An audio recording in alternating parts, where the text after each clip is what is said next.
नमस्कार दोस्तों, कैसे आप सभी लोग। उम्मीद करता हूँ सभी लोग अच्छे होंगे। थर्मल फिजिक्स में आज का टॉपिक हमारे पास है एंथैल्पी। हालांकि हमने प्रीवियस लेक्चर्स में भी एंथैल्पी के बारे में चीज़ें कवर की हैं, लेकिन आज हम इसको पूरा डिटेल्ड लेक्चर इसको कवर करेंगे, ठीक है, कि एंथैल्पी होता क्या है। उसके बाद मैं आपको समझाऊंगा कि किस तरीके से हम एंथैल्पी का जो हमारे पास फॉर्मूला होता है हम उसको डेराइव करेंगे, ठीक है। तो enthalpy is a sum of potential energy and the product of pressure and volume, हम उस चीज़ को डेराइव करेंगे। समझ में आई चीज़ें। उसके बाद हम alternate form of the first law using enthalpy, जो फर्स्ट लॉ थर्मोडायनेमिक्स है उसको हम एंथैल्पी की फॉर्म में किस तरीके से लिखते हैं, ठीक है। तो ये काफ़ी इंपॉर्टेंट है क्योंकि यूपीएससी में आपसे पूछा गया है। तो एंथैल्पी की फॉर्म में हम फर्स्ट लॉ ऑफ थर्मोडायनेमिक्स को लिखेंगे। तो एक जनरल फॉर्म होगी जो हर एक सिस्टम के लिए, हर थर्मोडायनेमिक सिस्टम के लिए वैलिड होगी। फिर हम उस फर्स्ट लॉ को आइडियल गैस के लिए किस तरीके से लिखते हैं वो मैं आपको बताऊंगा। समझ में आई चीज़ें। तो ये आज का हमारा लेक्चर है। आपका कोई डाउट हो तो आप मुझे इससे कमेंट बॉक्स में पूछ सकते हैं। तो देखो, आप थर्मल फिजिक्स के लिए ना, मैंने पहले भी आपको बताया है, आप बंसल एंड घोष करके बुक आता है, one of the best book है, ठीक है। तो आप उसको रेफ़र कर सकते हैं फॉर डीप अंडरस्टैंडिंग। हालांकि जितना मैं डीप पढ़ा रहा हूँ उससे ज़्यादा डीप नहीं मिलेगा, ठीक है। आप यदि आप हर लेक्चर को ध्यान से सुन रहे होंगे तो बुक के लिए मैंने बता ही दिया आपको, बंसल एंड घोष आप पढ़ सकते हैं। तो देखो, एंथैल्पी क्या है। एंथैल्पी एक्चुअली में एनर्जी है। तो एंथैल्पी क्या है, sum of thermodynamic systems internal energy. तो एंथैल्पी को हम एच से लिखते हैं। तो सम है किसका, internal energy and product of its pressure and volume. समझ में आया।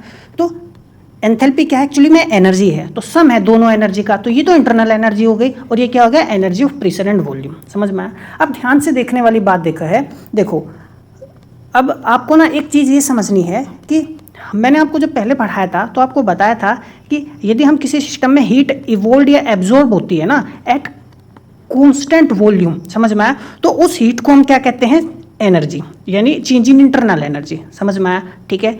If we talk about heat released और absorbed at constant pressure then that is enthalpy. समझ में आया मैं क्या कह रहा हूँ। तो this is what the difference is. तो heat at constant volume is the change in internal energy. या हम कहेंगे सिस्टम की इंटरनल एनर्जी में जो चेंज हुआ है ना एट कांस्टेंट वॉल्यूम, उसको हम क्या बोलते हैं, हीट, ठीक है ना। मतलब उस हीट को हम क्या बोलेंगे, इंटरनल एनर्जी। समझ में आया। यदि system eight constant pressure heat is absorbed और रिलीज्ड, ठीक है, तो उस हीट को हम क्या बोलते हैं, एंथैल्पी। समझ में आया मैंने क्या कहा। तो heat released or absorbed at constant pressure is the internal energy, change in internal energy, and heat released या absorbed at constant pressure is the change in enthalpy। तो ये this is what the difference is, है दोनों energy ही।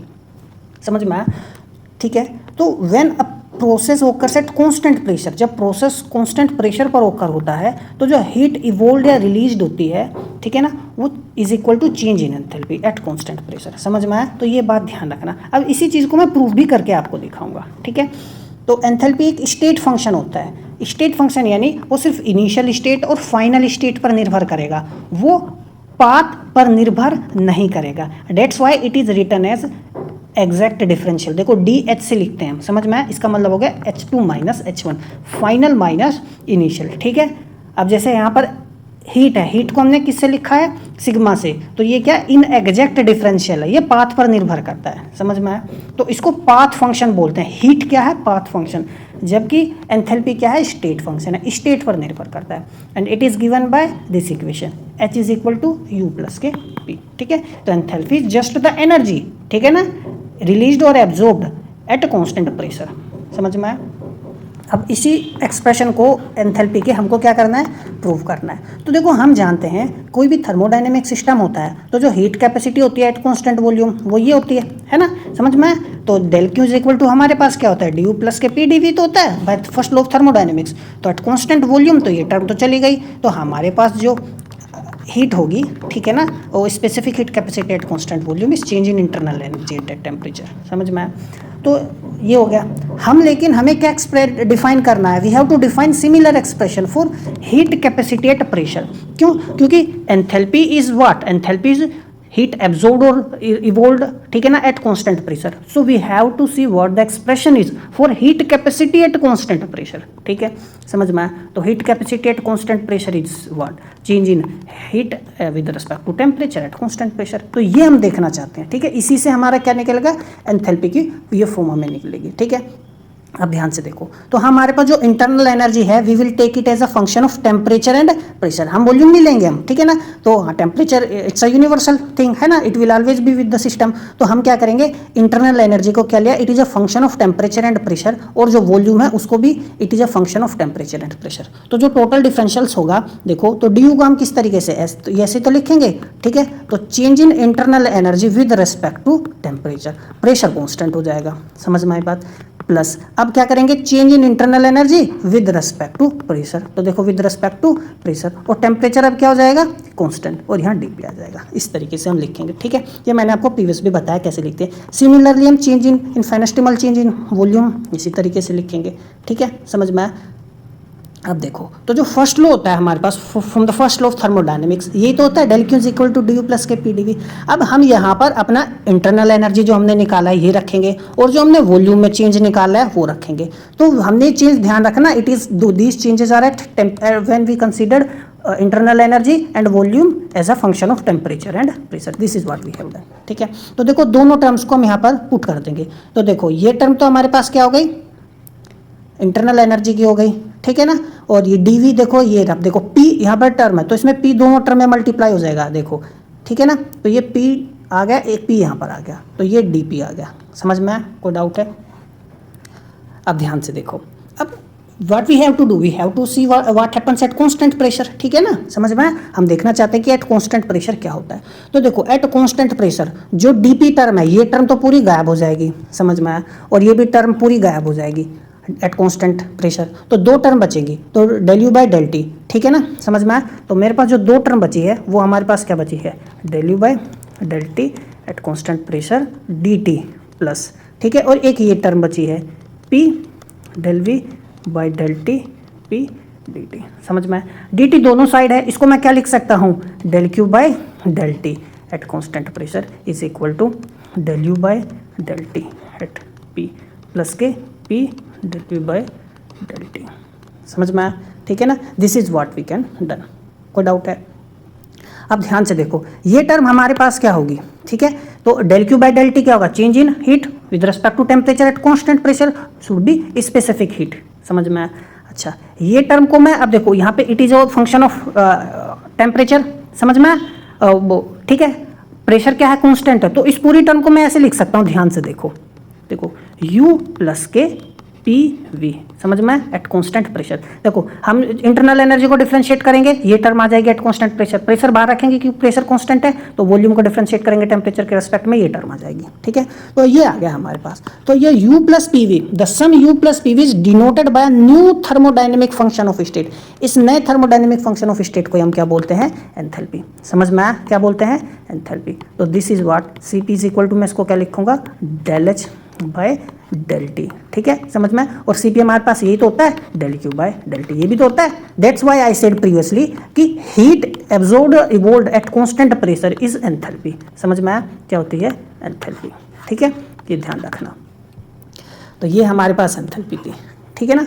यदि heat absorbed और इवोल्व्ड की मैं बात करूँ at constant volume, then that is change in internal energy. जब उस इंटरनल एनर्जी में जो चेंज होगा ना, उसको हम उस हीट को हम इंटरनल एनर्जी बोलेंगे, समझ में आया। तो ये हमारे पास, इसको मैं ऐसे लिखूंगा, ध्यान रखना, C P A D A del H by del T. तो this is what it is very important. तो what we know, that we know at constant volume del U by del T, ठीक है ना, समझ में, ये हो गया। और at constant pressure this one. अब alternate form of the first law of thermodynamics, ठीक है ना, यूजिंग एंथैल्पी। अब देखो ये चीज़ तो हमने देखो पहले भी मैं आपको बताया था, ठीक है ना, ये चीज़ मैंने आपको ऑलरेडी पहले भी कवर करा चुका हूँ, यदि आप ध्यान से देखी होंगी चीज़ें तो, समझ में आया। अब मैं alternate form of the first law using enthalpy, तो ये चीज़ हम फर्स्ट टाइम कर रहे हैं, हालांकि इसको भी मैंने कराया लेकिन अलग तरीके से कराया है, ठीक है ना। अब ध्यान से देखो, अब एंथैल्पी जो हमारे पास है हम इसको अनदर फॉर्म में लिखेंगे, ठीक है ना। we will use enthalpy to write the another form of the first law of thermodynamics. So let us assume enthalpy as a function of temperature and pressure. तो हम enthalpy को temperature और pressure का फंक्शन कंसीडर करो, तो infinitesimal change क्या होगा, ठीक है ना, ये होगा हमारे पास dH इज इक्वल टू, तो चेंज इन एंथैल्पी, ठीक है ना, with respect to temperature at constant pressure, समझ में। अब क्या ले लेंगे, change in enthalpy with respect to pressure at constant temperature, समझ में आया। तो ये हमने लिया। तो फ्रॉम द डेफिनेशन, हम डेफिनेशन से भी तो ये जानते हैं कि H तो क्या होता है, U प्लस के PV, यही तो होता है। तो एक हमने इनफाइनेस्टिमल चेंज तो हमने ये निकाल लिया इस फॉर्म से, हम इस फॉर्म से भी तो इनफाइनेस्टिमल चेंज निकाल सकते हैं। क्या, डिफरेंशियल करो du, ठीक है ना, इसको क्या लिखूंगा, when pressure is constant dv, when volume is constant dp। तो हम ऐसे लिख सकते हैं, समझ में आया, ठीक है। ये ध्यान से देखो, कोई डाउट है तो ये dh हो गया, ठीक है। अब देखो ये हमारे पास क्या है, यही तो फर्स्ट लॉ ऑफ थर्मोडायनेमिक्स होता है, इसको हम डेल क्यू लिखेंगे प्लस के vdp, है ना, समझ में आया। या मैं डेल क्यू को क्या लिखूंगा, dh माइनस के vdp। So this is very important, very very important, समझ में आया। तो this is what the first law of thermodynamics is in terms of enthalpy, समझ में आया। एंथैल्पी की टर्म्स में ये क्या हो गया हमारे पास, फर्स्ट लॉ ऑफ थर्मोडायनेमिक्स होगा। तो देखो फर्स्ट लॉ ऑफ थर्मोडायनेमिक्स को हम ऐसे लिखते हैं, del Q is equal to D U plus के P D V. Energy, internal energy की जगह दी हम एंथैल्पी लिखेंगे, प्लस की जगह माइनस हो जाएगा, प्रेशर की जगह वॉल्यूम और वॉल्यूम की जगह प्रेशर हो जाएगा। तो ऐसे ये याद रख सकते हो आप, समझ में आया। तो ये काफ़ी इंपॉर्टेंट है, ध्यान रखना, ठीक है। इसको हम और कैसे लिख सकते हैं, ध्यान से देखो। यदि मैं DH को ये फॉर्म, यदि DH की ये वाली जो फॉर्म है, ठीक है, ये रख दी, तो मैं सब्सटीट्यूट कर दिया, देखो डेल क्यू तो एज इट इज हो गया, ठीक है ना, और जो डिफरेंशियल एंथैल्पी का वो मैंने लिख दिया, ठीक है, समझ में आया। और ये माइनस के VdP आ गया, कोई डाउट है। अब ध्यान से देखो, मैंने इसको ऐसे क्यों किया, इसको थोड़ा सा हमने बस फर्दर एक्सप्लेन किया है। Del H by del T at constant pressure क्या होता है, heat capacity at constant pressure dt, समझ में आया। अब देखो यहाँ पर प्रेशर है दोनों साइड, इसको हम कांस्टेंट ले लेंगे प्लस के, तो del H by del P at constant temperature minus के VdP, समझ में आया। तो ये this is the general form of the first law, समझ में आया। ये क्या है, जनरल फॉर्म है फर्स्ट लॉ का, ठीक, समझ में आया। Using enthalpy applicable to real gas and general thermodynamic systems, ये हर एक के लिए है, ये रियल गैस के लिए भी एप्लीकेबल है, समझ में आया, या कोई भी थर्मोडायनेमिक सिस्टम हो उसके लिए एप्लीकेबल है, ठीक है ना, समझ में आया। तो ये बात ध्यान रखना, this is very important. So this general form of first law is valid for every thermodynamic system. लेकिन मैंने आपको जब प्रीवियस लेक्चर्स में पढ़ाया था, तो वहाँ पे मैंने अलग से एक लेक्चर कराया था, alternate forms of first law of thermodynamics, ठीक है। वहाँ पे मैंने बताया था आइडियल गैस के लिए, कि आइडियल गैस के लिए क्या होता है, CpdT माइनस के VdP, समझ में आया, ये होता है हमारे पास, ठीक है। अब ध्यान से देखो गौर से, अब देखो यहीं से यही तो इंपॉर्टेंट फॉर्म, देखो इसको याद रख लोगे तो बहुत ज़्यादा आसान है। तो यहीं से मैं del Q is equal to, ठीक है ना, और यदि आप इसको चलो यहाँ से नहीं, आप ध्यान रखना है, तो नहीं तो थोड़ा सा आप कन्फ्यूजन हो गए। तो देखो ध्यान से, तो ऐसे CpdT जो है माइनस VdP, ये आइडियल गैस के लिए होता है, ये मैंने आपको प्रीवियस लेक्चर्स में बताया था, यदि आपको ध्यान हो तो, ठीक है ना। नहीं ध्यान है तो कोई बात नहीं, अब ध्यान से समझो। देखो हम जानते हैं आइडियल गैस के लिए क्या होता है, इंटरनल एनर्जी जो होती है ना, it is a function of temperature only, ठीक है, ये हम कई बार मैं आपको बता चुका हूँ, ठीक है। तो आइडियल गैस के लिए हम एंथैल्पी क्या होगा, देखो एंथैल्पी क्या है, U प्लस के PV, समझ में आया। तो एंथैल्पी जो है it's a function of temperature, enthalpy is a function of temperature. PV को मैं क्या लिख सकता हूँ, nRT, समझ में आया, for ideal gas, I am considering ideal gas, समझ में आया। तो देखो nR क्या, it's a constant, it's a function of temperature, this term is a function of temperature, this term is a function of temperature. So ideal gas के लिए enthalpy is what, it is a function of temperature, समझ में आया।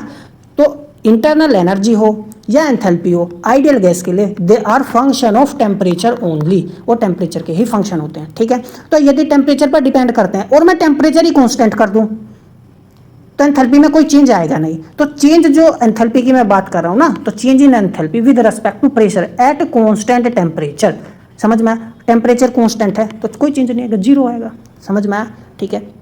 तो ये जो हमारे पास term है ना, ये टर्म जो है, ये जो टर्म है, इसको हम जीरो कर देंगे, समझ में आया, माइनस के VdP बचेगा, ठीक है। तो ये हमारे पास जनरल फॉर्म थी, ठीक है ना, इसको मैं CpdT लिखा है ना, समझ में आया।